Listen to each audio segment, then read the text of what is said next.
Well, you know, you look at similarities as far as what has happened to smaller communities in this country, and there's a lot of similarities.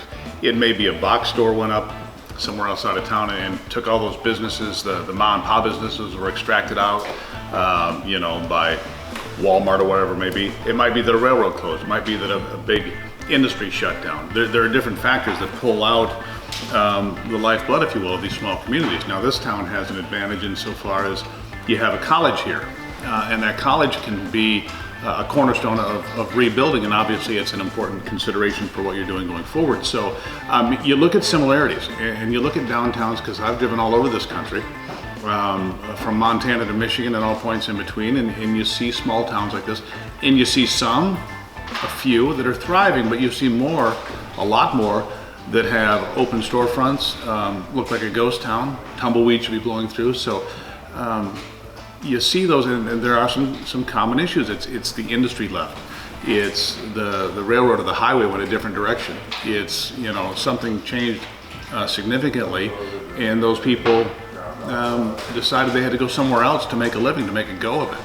And so when you take the opportunity now, in today's world with the technology that you have and the way that we're interconnected, like this company, where I'm sitting right here, you've got all these people working that don't need to be in the towns. I mean, they could be working for clients in California or Chicago, you know, the high-tech company, and you can have good paying jobs.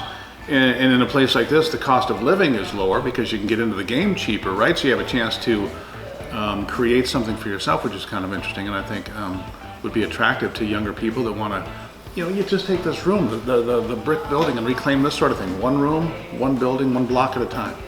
And once you start to see the success stories, maybe it's the theater, a great cornerstone for this community, a place where the water was running through the roof, right? A place that was, by most estimates, probably worthy of being condemned. That's what it was. It was basically an abandoned building, right? And people look at it and they say, you know what? I have vision. You know, you watch these programs on Home and Garden TV or whatever, they flip the house. What you're doing is you're flipping a community here. It's not just the house, you're flipping the whole place. And you can do that. A fresh coat of paint goes a long way. A new street goes a long way. You know, cutting the grass goes a long way. Sprucing things up and just making people take pride and a sense of pride of what you have. Sure. And that moves the needle to me.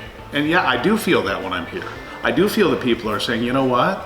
They've got the brew pub down here, they've got the hotel down here, the theater across the way, you've got this business that I'm sitting in, you've got the new apartments down in the corner. And when you talk to people, oh, we're gonna do this with this building, we got a plan for that building, we'd like to have a hardware store, and we'd like to do some lofts up here. People are thinking ahead. Now they're getting involved. Now they feel some inertia, some momentum, some common effort here that's paying off. And I think that you can feel that here.